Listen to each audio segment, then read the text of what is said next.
में मैंने एक टर्किश मूवी देखी जिसका नाम था सेमुम और ये बाकी टर्किश मूवी से काफी अलग और इंटरेस्टिंग है। तो ज्यादा टाइम वेस्ट ना करते हुए हम सीधा चलते हैं वीडियो की तरफ।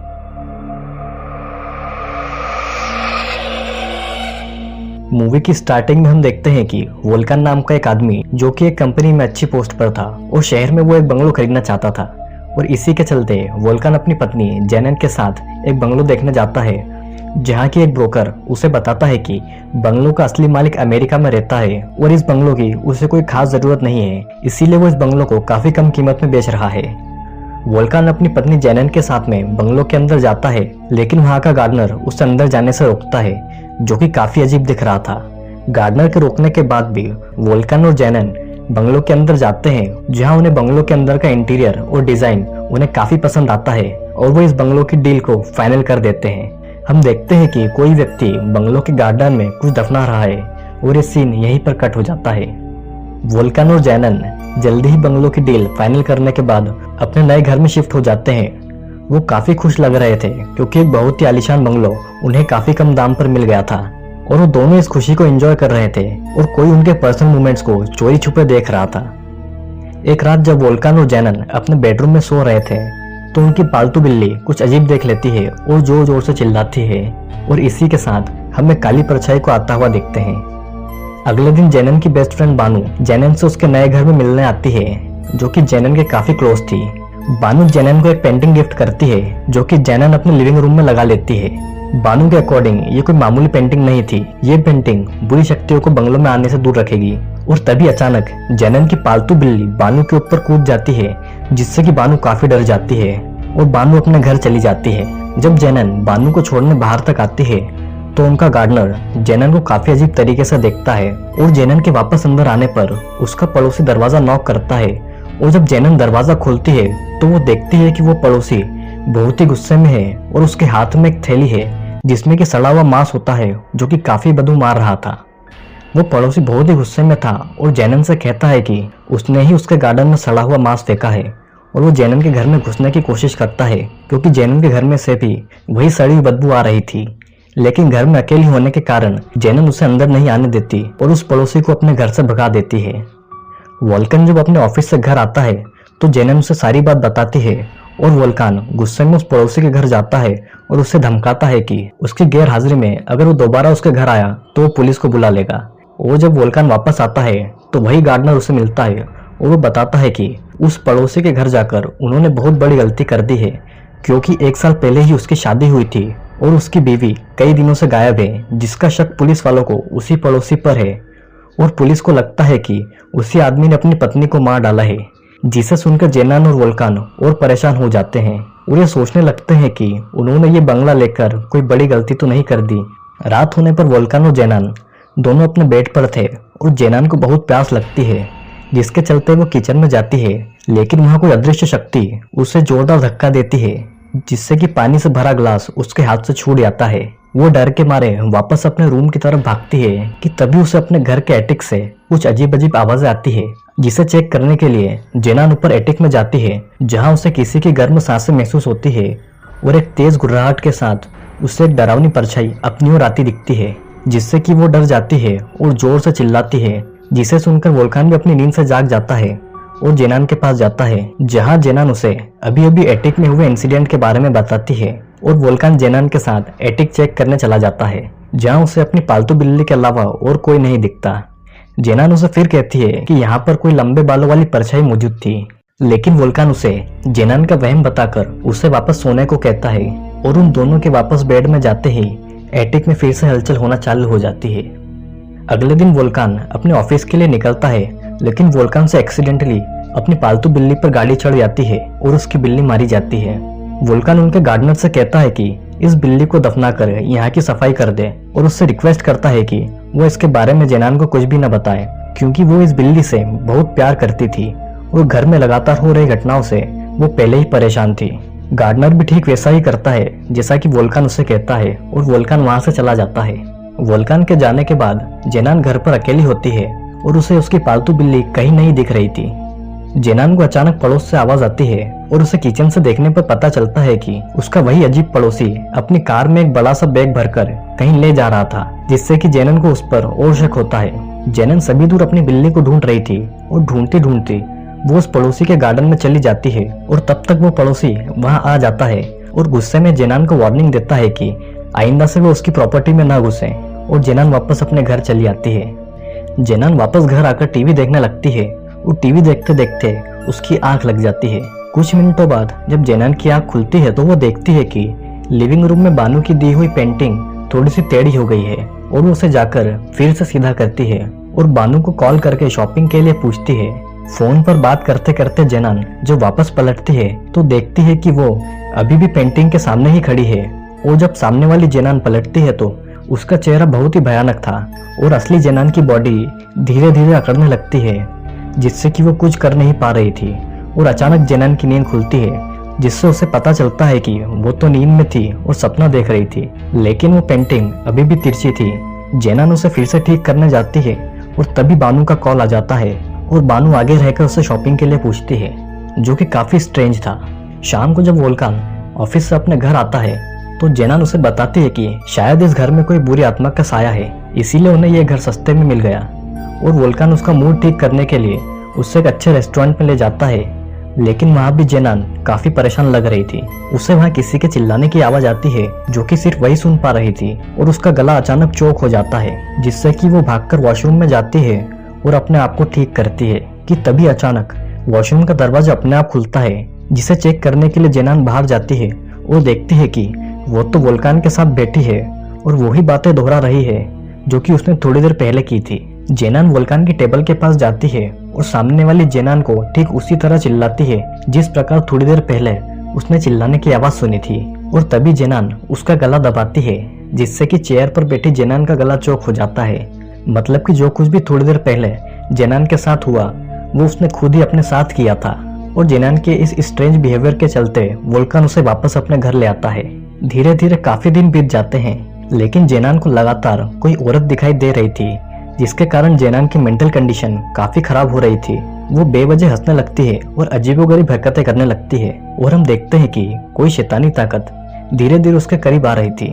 एक दिन जेनान बानू के साथ शॉपिंग पर जाती है, जहाँ जेनान बानू को उसके साथ घर में हो रही घटनाओं के बारे में बताती है और यह भी बताती है कि किस तरह उसे हर वक्त एक अजीब आवाज सुनाई देती है। और तभी उसे फिर से वही तेज आवाज आती है और बानू उसे एक शैतान के रूप में दिखने लगती है, और यह सीन यहीं पर कट कर दिया जाता है। जेनन के साथ उसके घर में भी कई सारी स्ट्रेंज घटनाएं घट रही थी।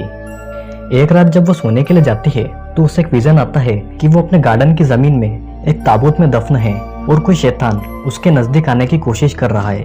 और तभी जेनन को होश आता है और वो देखती है कि एक शैतानी परछाई उसके कमरे में आ रही है, और धीरे धीरे वो शैतानी परछाई उसके बेड पर चढ़ जाती है। जेनन का शरीर अपने आप धीरे धीरे अकड़ जाता है, जिसके कारण वो कुछ बोल भी नहीं पा रही थी ताकि पास में सोए वोल्कान को उठा सके। और वो शैतान अपने मुंह से काली सी चीज जेनन के मुंह में डालता है और जेनन के मुंह से एक जोरदार चीख निकलती है, जिससे कि वोल्कान जाग जाता है। और अगले ही दिन वोल्कान जेनन को एक डॉक्टर के पास ले जाता है, जिसे जेनन बताती है कि उससे एक शैतानी क्रीचर दिखता है और ऐसा महसूस होता है कि कोई चीज उसकी बॉडी के अंदर रेंग रही है, जिससे कि उसका शरीर बार बार अकड़ जाता है। डॉक्टर वोल्कान को बताते हैं कि जेनन स्ट्रेस के कारण डिप्रेशन में है, इसीलिए ऐसा बिहेव कर रही है, और डॉक्टर उन्हें दवाइयां देकर वापस उनके घर भेज देता है। इधर जेनन की तबीयत काफी बिगड़ती जा रही थी, इसलिए जेनन की बेस्ट फ्रेंड बानू जेनन का ध्यान रखने के लिए उसके घर आ जाती है। एक रात जेनन अपने कमरे में सो रही थी कि तभी उससे एक विजन आता है कि उसने अपने एटिक में नंबर 13 को देखा था, और उसके पड़ोसी की कार का नंबर भी 13 ही है, जिसने कि अपनी वाइफ को मार दिया। और उसकी वाइफ की आत्मा जेनन से कुछ कहना चाह रही थी, और जेनन हाथ में चाकू लिए अपने घर से निकल पड़ती है। जिसके कुछ देर बाद वोल्कान को अपने पड़ोसी के घर से चिल्लाने की आवाज आती है, और वहां जाने पर वो देखता है कि जेनन हाथ में चाकू लिए खड़ी है और उस आदमी के हाथ पर चाकू की खरोच का निशान है। वोल्कान को अपने सामने देखकर जेनन को होश आता है, और जब उससे होश आता है तो उसे कुछ भी याद नहीं था। वापस घर आने पर जेनन वोल्कान से कहती है कि उसी आदमी ने अपनी पत्नी को मारा है, और उसकी पत्नी की आत्मा ही जेनन से यह सब कुछ करवा रही है, क्योंकि उनके गार्डन में ही उसने उसकी लाश को दफनाया है ताकि पुलिस उसे नहीं ढूंढ पाए। और तभी अचानक जेनन को कुछ होता है, और वो बेहद डरावनी आवाज में कहती है कि वो जेनन के सोल को नर्क की गहराई में ले जाएगी और उसे जल्दी ही मार देगी। और इतना कहकर जेनान फिर बेहोश हो जाती है। वोल्कान उसे बेड पर लेटा देता है और खुद स्मोक करने बाहर आता है, लेकिन वहाँ पे जेनान आ जाती है और उसके चेहरे को नोच डालती है। लेकिन वोल्कान को पता चलता है कि यह सिर्फ एक सपना था और वो देखता है कि जेनान कोने में बैठी है और बाहर की तरफ इशारा कर रही है, जिससे कि वोल्कान डर जाता है और बाहर चेक करने जाता है जहाँ उसे कोई नहीं दिखता। लेकिन जेनान उस शैतान को वोल्कान के पीछे साफ साफ देख पा रही थी। अगले दिन वोल्कान अपने ऑफिस नहीं जाता क्योंकि जेनान की तबीयत काफ़ी ख़राब थी और डॉक्टर उसे चेकअप के लिए आने वाला था। बानू भी जेनान को देखने आ जाती है और जब वोल्कान बानू के साथ जेनान के कमरे में जाता है तो वो देखते हैं कि जेनान जमीन पर पड़ी है और उसकी बॉडी पूरी तरीके से अकड़ी हुई है। जेनान अचानक उठकर पास में रखी कैंची उठा लेती है और वोल्कान पर हमला करती है, जिसे छुड़वाकर वोल्कान उसे काबू करने के लिए उसे बेड पर बांध देता है। कुछ ही समय बाद डॉक्टर भी जेनान के चेकअप के लिए आते हैं, लेकिन जेनान फिर बेकाबू हो जाती है, जिसके कारण डॉक्टर उसे नीम का इंजेक्शन देकर सुला देते हैं और डॉक्टर कुछ टेस्ट करवाने का बोलकर वहां से चले जाते हैं। वोल्कान का गार्डनर उसे बताता है कि उसके पड़ोसी की वाइफ, जो कि काफी समय से मिसिंग थी, वो मिल चुकी है। दरअसल वो अपने पति से छुप रही थी क्योंकि वो उसे मारता था और इसका मतलब ये था कि उस पड़ोसी ने अपनी वाइफ को नहीं मारा है। तो आखिरकार वो क्या कारण था जिससे कि जेनान को ये सब झेलना पड़ रहा था? आप भी ये जानना चाहते हैं तो वीडियो का एंड बिल्कुल भी मिस मत करिएगा। अब वोल्कान अपनी परेशानी उसके ऑफिस के ही एक कलीग अली को बताता है, जिस पर अली उससे कहता है कि उसे किसी प्रीस्ट से बात करनी चाहिए जिस प्रॉब्लम का सॉल्यूशन डॉक्टर के पास ना हो, उसे कोई ओझा या प्रीस्ट सुलझा सके। वोल्कान अली की बात मानकर प्रीस्ट के पास जाता है, जो कि उसकी मदद करने के लिए तैयार हो जाता है और प्रीस्ट तुरंत ही उनके साथ उनके घर जेनान को देखने चल पड़ता है। प्रीस्ट को बंगलों में एंटर होते ही एक डार्क एनर्जी महसूस हो जाती है और उसे पता चल जाता है कि आखिरकार इन सब चीजों की असली वजह क्या है। वो जेनान के कमरे में जाता है और वोल्कान और अली को बाहर जाने को कहता है और देखता है कि जेनान पूरी तरीके से पॉजेस्ड हो चुकी है और वो प्रीस्ट को मारने की धमकी देती है।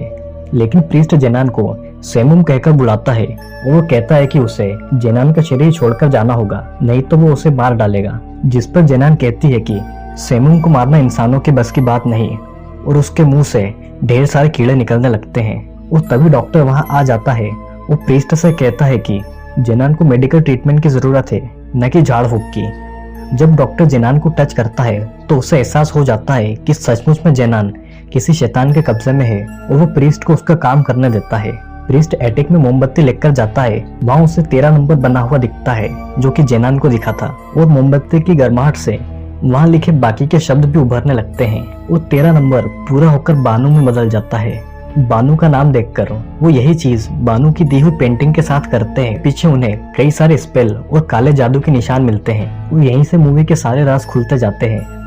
दरअसल बानू ने काले जादू की मदद से सेमुम नाम के क्रीचर को बुलाया था ताकि वो जेनान की खुशहाल जिंदगी को बर्बाद कर सके। उसने इस काम के लिए सेमुम को इंसानी सिर ऑफर किया था क्योंकि वो जेनान से जलती थी। जेनान के पास वो सब कुछ था जो बानू को चाहिए था। बानू ने ही एटिक में और पेंटिंग पर स्पेल किया था और उसी ने सड़ा हुआ मीट उसके पड़ोसी के गार्डन में फेंका था। प्रीस्ट सेमुम को जेनान के शरीर से निकालने के लिए रिचुअल करता है, जिसमें वो सेमुम की दुनिया में आ जाता है जहाँ सेमुम ताकतवर था और प्रीस्ट एक मामूली सा इंसान। सेमुम एक ऐसा क्रिएचर था जो हेल में रहकर शैतान की पूजा करता था और उसे भरोसा था कि शैतान उसे हारने नहीं देगा। प्रीस्ट अपनी जेब से प्रेयर की बुक निकालता है और उस प्रेयर को पढ़ने लगता है, जिससे कि सेमुम अपने आप कमजोर महसूस करने लगता है। प्रीस्ट को ऊपर वाले पर पूरा भरोसा था और सेमुम भी शैतान से मदद मांगता है, लेकिन ऊपर वाले के आगे शैतान क्या कर सकता है और सेमुम का खात्मा हो जाता है और जेनन फिर से ठीक हो जाती है। उसे विश्वास नहीं हो रहा था कि उसकी बेस्ट फ्रेंड बानू ऐसा कर सकती है। सभी लोग प्रीस्ट के साथ बानू के घर जाते हैं और वो बानू के द्वारा उनके गार्डन में दफनाए हुए सिर को निकालकर उसे जला देते हैं। और जब बानू अपने घर पहुंचती है तो उसे वहां पर एक मरी हुई बानू दिखती है और बानू की सोल हेल की आग में जल जाती है और मूवी यहीं पर खत्म हो जाती है। दरअसल बानू वोल्कान की सक्सेस और जेनन से जलती थी, इसीलिए उसने ऐसा प्लान बनाया कि उन्हें लगे कि उनके घर में कोई भूत है। मूवी की स्टार्टिंग में बानू ने ही जेनन के गार्डन में वो सिर को दफनाया था।